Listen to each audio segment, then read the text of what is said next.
All right, everybody, welcome to Best of NWF's Raw After Show, October 19th, 2015.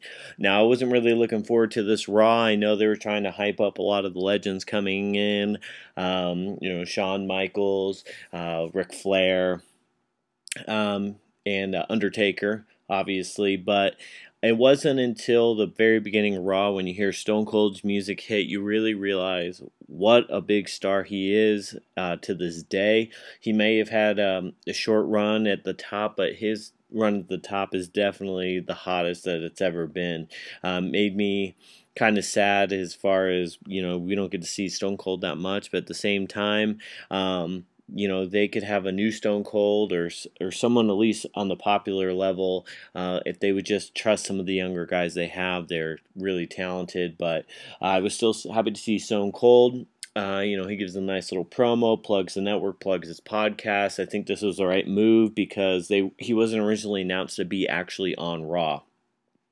He brings out Undertaker, which I thought was interesting. I don't think that's a role for Stone Cold. And later in the show, I think it would have been better for HBK. But so Taker comes out. Taker, explains his actions. Brock comes out. They tease a confrontation. It doesn't happen. Typical thing. But it was a nice beginning to Raw. Normally I don't like these lengthy talking promos, but when it's something so different, it's actually refreshing, even though it's the same segment of talking. After that, I just want to point this out. We have Stone Cold, we have Undertaker and Brock Lesnar with Paul Heyman all out in the ring, more or less. Right after that, you have John Cena come out and talk about a step down from that class of people.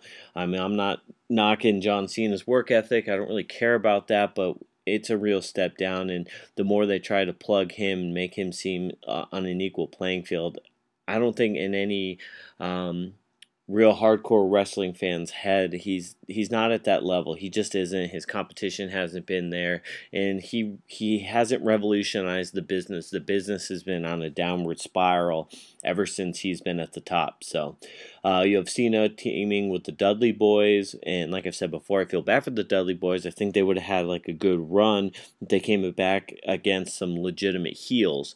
The primetime players faded into oblivion, and you have the best part of Raw for months now, the New Day. The New Day, they're killer on the mic, they're great in the ring, they're such a unit, they're exactly what they need to be.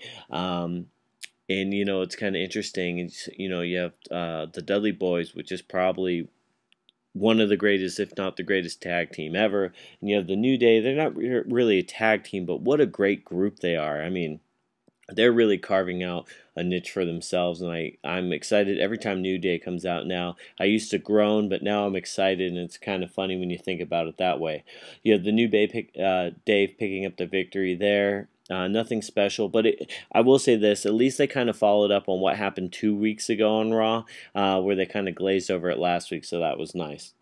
After that, we have another nail in the coffin of the Divas Revolution. We have Nikki and Alicia Fox versus Naomi and Sasha Banks. Now, the fans have been cheering for Banks. So you have Nikki and Fox come out, and then you have Naomi and Banks come out, but they come out to Naomi's music. I don't know what it's going to take for them to realize Sasha Banks is the leader of the Divas Revolution by far.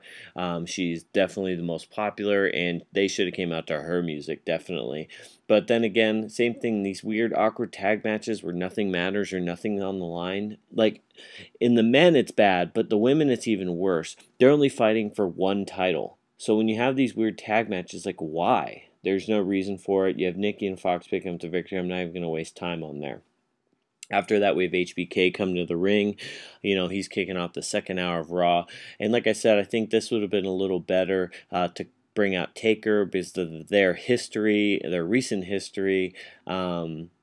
But he instead brings out Seth Rollins, or Rollins thinks that HBK should have brought him out. HBK kind of buries the roster by saying, a lot of people have been compared to him, and I'm really surprised when he called himself the greatest wrestler that ever lived. I'm not a big HBK fan. I mean, he's a good wrestler, but there's tons of other people that I'd rather see their matches. And honestly, I thought were better in the ring than him. I just don't see it. He wasn't that good on the mic. He was good in the ring, but I don't understand why the fans love him. I understand why WWE loves him, but your Rollins come out, they have an exchange. It's awkward as hell. Makes Rollins look even worse than he has been. Then HBK announces that he'll be facing Ryback.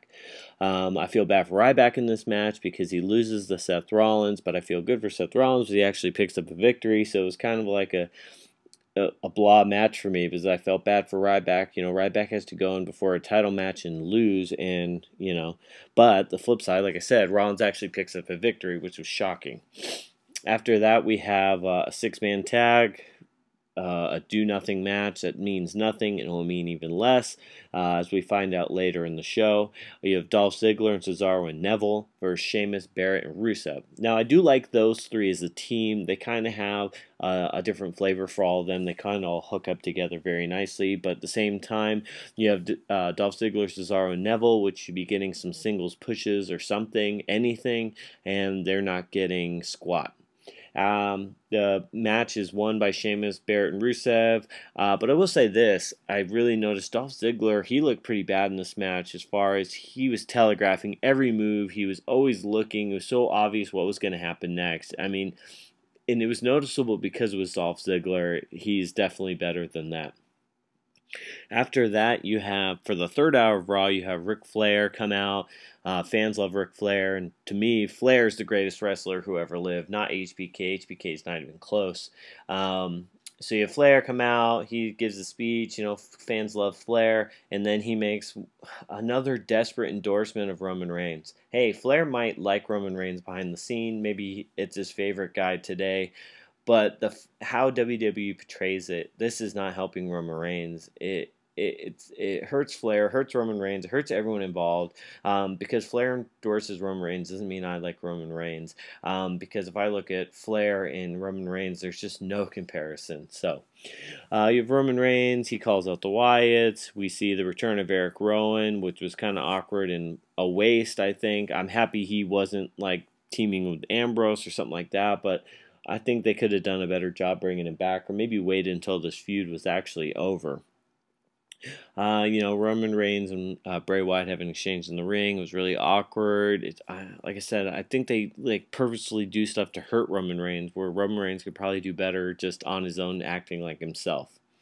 After that, we have a singles women's match. We have Brie Bella versus Charlotte. Now, this is something I've noticed with Charlotte and something I've noticed with a lot of people. You have the champion in Charlotte go out and get beat down for an entire match just to win in the very last seconds of the match. Now, there's two problems with that. They look incredibly weak, and it's against Brie Bella. Brie Bella is not a threat for the women's title. She shouldn't be a threat to Charlotte. Charlotte, as we've seen before in NXT, she's an incredible athlete, and she's light years ahead of Brie. My second part of that is, we see great women's matches on NXT all the time where it's a back and forth match, and that builds the excitement way more than a one-sided match, and then all of a sudden, the favorite wins in the end. That's some John Cena booking right there, and that's doing nobody any favors. It doesn't help Brie, it doesn't help Charlotte, it doesn't help anyone. So you have Charlotte picking up the victory. After that, we have Mark Henry come out. I like Mark Henry more in the role he's in now. I wish Kane and Big Show were in this role, especially Kane. Mark Henry comes out to face Kevin Owens. Kevin Owens picks up the victory, and that's, I think, how they should be using these guys have been around 20 years, but they're not part-timers, but they're not really full-timers. I think they should start giving some victories over to some of the younger talent. After that, we have another backstage segment. We have Stephanie and Triple H and Seth Rollins with Shawn Michaels coming in, and they're discussing how Dean Ambrose and Roman Reigns are going to face the Wyatts, so it'll be handicap, and then they suggest Seth Rollins in this match. I didn't like that. I think if we're going to have any sort of Shield interaction, I think that should be way down the line, and it should be for like a worthy cause or maybe a one night thing, but it should be for something important. Now, luckily, you know, the match deteriorated and Roman was sleeping again, and Seth Rollins just leaves the match. And you have the Wyatts, you know, beating down on Roman Reigns when Dean Ambrose comes back in with the kendo stick, and they lose via disqualification. Wyatts pick up the victory. After that, you know, you have some nice moments for Dean Ambrose, but really, the guy they're pushing to the moon, you have Roman Reigns, take all the glory in the end of the show. I'm going to say this again. I say this every time. Whenever I hear Roman Reigns coming out, I think of the Shield. I hear the Shield music. I see him in the Shield outfit, and it doesn't help when he's teaming up with Dean Ambrose, which has different outfit, different music, comes from a different way. Same thing with Seth Rollins. Those look like legitimate contenders, where Roman Reigns looks like he's living in the past. I'm going to keep this one short. I'm looking forward to the Stone Cold podcast, which is currently on now. We'll be back on for our NXT show on Wednesday night. This is Best of NWF, and we are out.